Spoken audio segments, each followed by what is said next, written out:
শ্রীচরণেশু মাস্টারমশাই ঋতুশ্রী মজুমদার।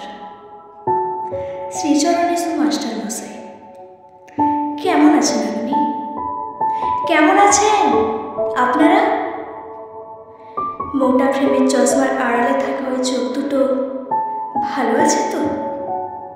ওই চোখ দুটো ছিল ভীষণ দুর্দান্ত,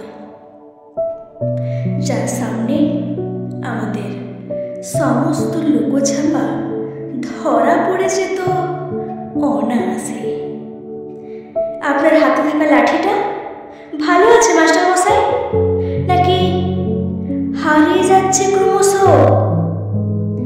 এখনো পড়াতে পড়াতে ঘুমিয়ে পড়েন আগের মতো। অঙ্ক করতে দিয়ে দু চোখ বুঝে আসতে চায়। কত হেসেছি, কত টিপ্পনি কেটেছি আড়ালে, কিন্তু কখনো বুঝতে চাইনি মাস্টারমশাইরাও তো মানুষ। সকালে প্রেয়ারের লাইনে শুরু হতো আপনাদের কথা। লাইন করে দাঁড়াও, লাইনে দাঁড়িয়ে কোনো কথা বলবে না, হাতের নখ কাটনি কেন, পায়ের জুতো নোংরা কেন, পরিষ্কার ড্রেস পরে আসবে।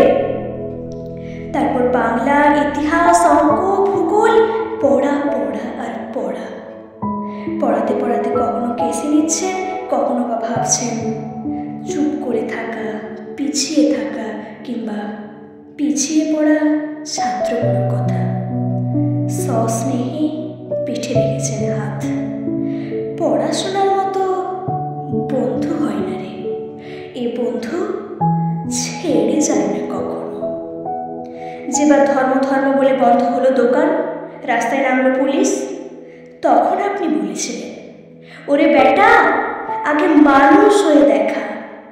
শিবু আর মহিমের রক্ত কি আলাদা রে? বন্ধুর আবার জাত হয়। মাসের পর মাস, বছরের পর বছর, যুগের পর যুগ পড়িয়েছেন, বুঝিয়েছেন। পড়াতে পড়াতে আপনার চোখে পড়েছে ছানি। লেন্স ক্রমশ মোটা থেকে আরো মোটা হয়েছে। আপনি ঢলে পড়েছেন, ঘুমে আপনার দু চোখ জুড়িয়ে গেছে। আমরা হেসেছি, বিদ্রুপ করেছি আপনার ধুতি নিয়ে। আমরা সবাই বড় হয়ে গেলাম। আপনার লাঠিতে ঝোলানো হলো নিষেধ। আপনার বকুনি থেমে গেল পরোয়ানার কাছে। আপনার স্নেহকে বদলে আমরা তার নাম দিলাম কর্তব্য। তবু যখন পিছন ফিরে তাকাই, দেখি আপনার ধুতি আর পাঞ্জাবি পরা মাস্টারমশাইকে। আপনি আবার হাতের লাঠি তুলে নিন মাস্টারমশাই।